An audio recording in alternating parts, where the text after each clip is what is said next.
The Uncertain Midnight by Edmund Cooper, which I have just finished reading and is reflecting. Sorry about that. So this was a really good book. I enjoyed it. I always love Edmund Cooper in general. The Uncertain Midnight was first published in 1974, as far as I can gather. And it was a great success, apparently. This edition is Coronet's second impression from 1974, so 20 years after the first one. And there's a foreword by Edmund Cooper, which was written in 1970 before the first edition of the Coronet came out in 1971. So let's talk about this Coronet edition first. 1974, it's doing pretty well. It's got this amazing science fiction-y cover, which is very Edmund Cooper and actually not too unrelated to the book inside, in a sense, in a way. But whether it is or whether it isn't, it's quite beautiful. It's in terrible condition, but that's okay, because I'm going to be reading it a lot. It's going to be in worse condition. For a 50s book, this has got some really excellent themes that I think any classic SFF reader will recognize, enjoy, and bond with. It's got that ever so classic utopia to Israeli dystopia type theme. It's a world where everything seems wonderful. There's no disease. No one has to work too hard. There's androids to cater to your every need. But what freedoms has humanity given up in response for all this goodness? So, utopia to dystopia, excellent theme. And coming in from that is the question of AI, artificial intelligence. When does artificial intelligence just become intelligence? How does artificial intelligence, in this case, extremely realistic androids, compete with humans on their own terms in an ecological sense for resources? So it's also android versus human. Remember, from the 50s, long before Terminator made all of us know that androids could be dangerous. Edmund Cooper is an author I have been reading personally since my early teens, and reading and rereading, I enjoy their work. While I totally acknowledge that there's issues with his writing at times, his work has sometimes dated a little bit. Some of his gender writing can be a little bit startling. For all of that, it's one of those authors whose writing just hits me in the right spot in my brain. I instantly enjoy it. I'm carried along by the narrative. I have never really not liked anything by Edmund Cooper I have read. So every time I pick one up, I just automatically know from the author's name, this is going to be a 5 out of 5 read for me. And The Uncertain Midnight was too. Now, in that wonderful, wonderful foreword by the author, there's a few things I learned. The Uncertain Midnight was his first novel. And so when I read it, I was looking for those first novel type characteristics. And aside from a certain clumsiness of narrative and an intent, a kind of packing too much in. All of Edmund Cooper's novels that I've read before, like Transit, my first Edmund Cooper, Seahorse in the Sky, my second one, they always have a very strong and very linear narrative. I will say that The Uncertain Midnight has more narratives and more plots and subplots than some of his later ones. Not a bad thing. And honestly, would I have noticed if I hadn't already been told it was his first novel? Not sure. The Uncertain Midnight was very successful when it first came out in the 50s. It was translated into any number of languages, and French television turned it into a 10-part TV serial, which I'm kind of curious to see, to be honest. It was a 60s serial, which was also shown in Switzerland and Belgium. It was reprinted, including in Japanese. I feel like the Japanese version must be fascinating. It's such a very English story. It occurs in England, which makes sense. Edmund Cooper was English. Now, at the time when the first Coronet came out, it had been out of print in England for a couple of years. and he was very happy to have it reprinted.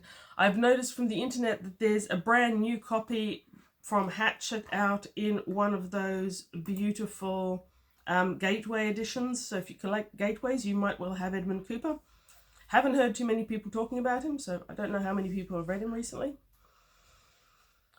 What else from the foreword?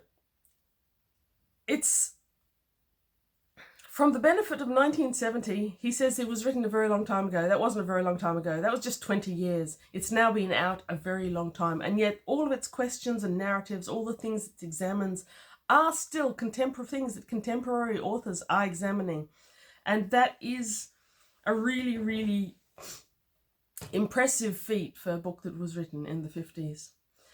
Cooper also states that it's a regrettable fact that war is a great stimulus to science.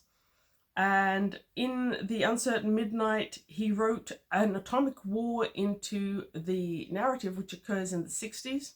As he says, thank goodness it never happened. I hope it never does. But for the purpose of the story, he is using the fact that war does generate a huge amount of scientific exploration and innovation.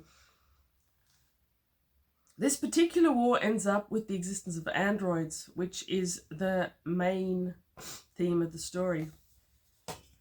He ends his introduction with, I am just a compulsive guesser, an addict of possibilities, and, I hope, an entertainer. Well, Edmund Cooper has certainly entertained me every time I've read his books. One other thing that I'll mention from the foreword is that when this was published in America, it apparently was published under the name Deadly Image. That's a thing that American publishers do a lot. Edmund Cooper prefers The Uncertain Midnight, and so do I. I don't know. I can see where Deadly Image came from, possibly, but I think The Uncertain Midnight has got a lot more poignancy to it. And this is quite a poignant novel. So in it, we start with chapter 1 starts with something that is a trope of Edmund Cooper's. Many of his books start with introduction to the character and the narrative through the character awakening out of something. It's happened with him a lot, and it happens here. So it's the rising out of pain and suspended animation by our main protagonist. And through this technique, John Markham, our main protagonist, introduces us to his history. He was married to Katie. He had 2 children. He talks about how when he first met Katie, he was a young engineer who had electrician, tradie, okay, basically, who had just moved to London, didn't know anyone very much, was very lonely, so he was talking to this girl while he was working on a computer, I think, thing. And by the time Katie walked away, he looked after her and he realized that he was going to marry her and that he was never going to go to the stars, which had been his ambition. He moved to London in order to get into the space program and eventually go to the stars, which was a thing that humans were doing at that time. In 1957. No, really, I think it's meant to start in the 60s. So it talks a little bit about Markham's early life as a married man and having children and all that sort of thing, but it talks about it in hindsight as he's coming out of suspended animation. So we already know that idyllic married life and family no longer exists because we know something has happened. And through these flashbacks we learn what? Eventually, with 2 kids and a house and a mortgage, Markham gave up his dream totally and he went to work for a cryogenics company. No, they weren't cryogenics. It was a freezer company. And what the freezer company was doing was it was building a whole lot of stores under somewhere in England. Hampstead Heath? Maybe? Something like that. Somewhere I haven't been since I was 18 and I don't remember. Let's put it that way. They were building these huge number of rooms, room A, room B, room C, and in it they were storing all these resources, food and stuff for the upcoming nuclear war that everyone hoped wouldn't happen, but everyone thought would. So Markham was in room K when this huge shake occurs. And to his horror, he realizes that the entrance to room K has been sealed and it's sub-zero temperatures. And he's in there trying to find a way to get out to contact the surface, but no one's answering the phone. And he slowly feels the temperature dropping, and he realizes that he's dying. And in his heart of hearts, he knows that the Sheikh was the herald of a nuclear war, and that quite possibly his wife and children above ground are no longer alive. Some beautiful writing there. And all of this is seen in hindsight, but so you know he doesn't die permanently, but it is incredibly poignant how it's written. Okay, so when he finally finishes the resurrection process, you realize that he's 100 and something years in the future. I don't remember exactly how many. It doesn't really matter, because his future feels at once future and past to us in the 2020s. He's been revived into a world where indeed nuclear war happened, and most of the countries, including England, were decimated. They lost so much of their population, and Cooper publishes the population of the era, which is just sweet in our day and age. But the population has been so significantly reduced that there aren't enough humans to do basic tasks. So in the wake of the war, people have developed android technology and started making androids. By the time Markham wakes up, humans in London at least have got this amazingly easy lifestyle. Every single one of them is allocated quite a high amount of income just for being alive. They have a place to live, and each one of them has a personal android. So the personal android introduces herself to Markham while he's still in the sanatorium. She's called Marion A. Marion is her name, A is her class system, so the A's are very, very high, efficient type of android. And of course, Markham has difficulties relating to her, and those difficulties are exacerbated by the fact that the people who resurrected him found a picture of Katie in his wallet and tried to make his android look a bit like Katie. So he's got some real messed up neuroses to get through, that this android who looks a bit like Katie but clearly isn't Katie and clearly isn't human. But coming from when he does, he has no experience with relating to androids or computers as humans, yet this one so very clearly is in many respects, though they keep outlining the limits of their programming. So when he's ready to leave the sanatorium, Marion A takes him by hovercraft into the city of London. He's given a list of places that are currently available to live in. He moves into this amazing house that he remembers walking past with Katie and laughing about who you'd have to be in order to live in something so ancient and so beautiful. Large portions of London have been devastated, and in this book we never really leave London. I would have loved to see more of the world, to see what some of the other countries who survived the nuclear holocaust look like, what their face is. We gather they're all android driven though, because since there weren't enough people to do the jobs, androids were developed to do all the jobs until the humans remaining lived this life of indolent luxury. It is like any utopia, dystopia type novel. You've got descriptions of all these entertainments that are there to divert the population from the fact that they don't have to work, and almost no one does. In some ways, it reminded me a little bit of Tanith Lee's 4B series, because you've all got all these entertainments that you're meant to participate in, and living carefree and with no obligations, and how this creates a problem for some people. And as Markham learns more about his world, he realizes that more and more people do not actually enjoy living purpose-free. And two of the things that can happen, they can become very anti-regime, in which case they're sent for analysis and reprogrammed. They don't call it that. They don't call it brainwashing either, but Cooper's making it clear what he thinks it is. And then they're let back into society to enjoy their carefree, purposeless existence. The back blurb is a bit silly. They called him the Survivor, a 20th century man reborn in 2113. There you go. It's in 2113. I actually never read the blurb. I didn't need to. I just saw the author, and that was enough for me. no one really called him the survivor. When he's first coming out of the sanatorium, he has this really insulting interview. Oh, Angry Bird. He has an insulting interview with an android who lets everyone know who he is, how he's this barbaric person from a time where morals were completely different. But then he pretty much blends himself into society. Early on, he meets a runner.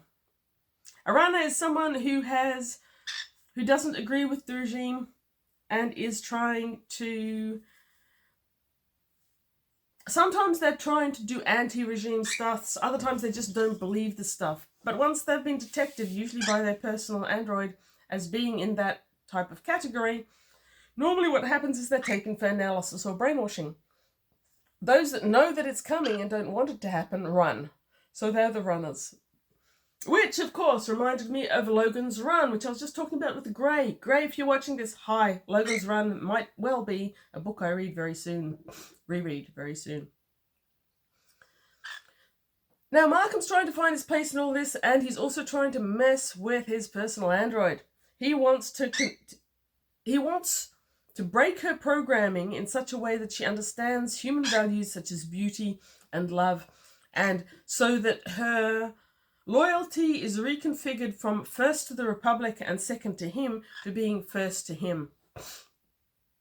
Elements of that happen, and how it happens I don't need to tell you, because really you should probably read this book. It's a really good book. But in the end, bored by this purposeless existence, Markham is contacted several ways in several people, which are really well written, by the runners. The runners consider themselves an organization, but they're not very organized, and they don't have any capacity to be, because they've basically got no training in any type of combat warfare. They don't know how to organize. However, Markham, being from the brutal 20th century, does.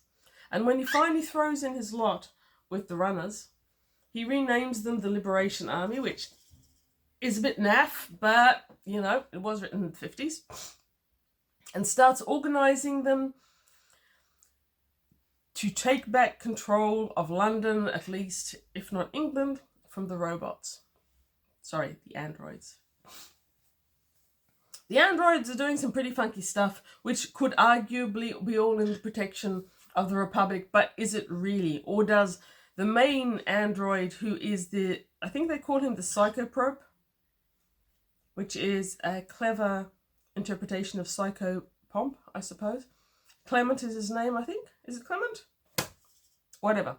So there's a main android who's in charge of all the security of the Republic. He is meant to answer to a human president of London, but of course none of us really believe that's the case. We all understand that under this circumstances the android is supreme.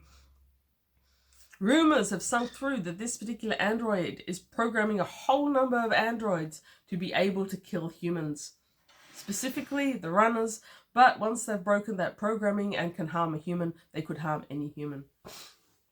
So that is the setting for the final uprising and war. And I found a lot of poignancy in it. This isn't a very battle-oriented book, but there are some fights and altercations which are quite well done. The last stand, as it were, occurs with Markham and his liberation group bunking down in the remnants of the British Museum. And I just love the poignancy of having the Egyptian gallery as the setting of the last battle. I thought it was great. Though I will say, in my heart of hearts, I wept a little bit when a grenade came in and turned the Rosetta Stone into powder. I just love the Rosetta Stone. And yes, it's like, whoa, the Rosetta Stone has been shattered by the evil androids. I think I resent that more than anything else they did. Anyhow, so the ending has got a very philosophical attitude. It examines, without spoiling it, it has this examination of human versus non-human sensibilities. There's the humanity in the androids as well as in the actual humans. there's a question of where we'll go in the future. Since it was written in the 50s, there's an element of 50s values in the happy future that Markham will establish. But overall, I can't really criticize anything in this book, which is pretty unusual for me. I can usually criticize anything, but I just loved the reading. At the end, I slowed right down to really enjoy every single paragraph and every single narrative. And the imagery. I guess it's the imagery in Edmund Cooper that I often do thoroughly enjoy. The imagery in here is particularly unusual in some ways compared to much of his later work, which I've also read. But there's a lot of beauty in this book as well. He doesn't always have beauty in his books, but in this one he does. Okay, so we've got excellent science fiction, incredibly capable writing for a first book. Wow. You've got poignancy, you've got beauty, you've got strong science fiction and fantasy things. So what are you waiting for? It's available on Gateway. Go out and get it and then read it, because you need to read good books. Thank you so much for watching. Have a great day.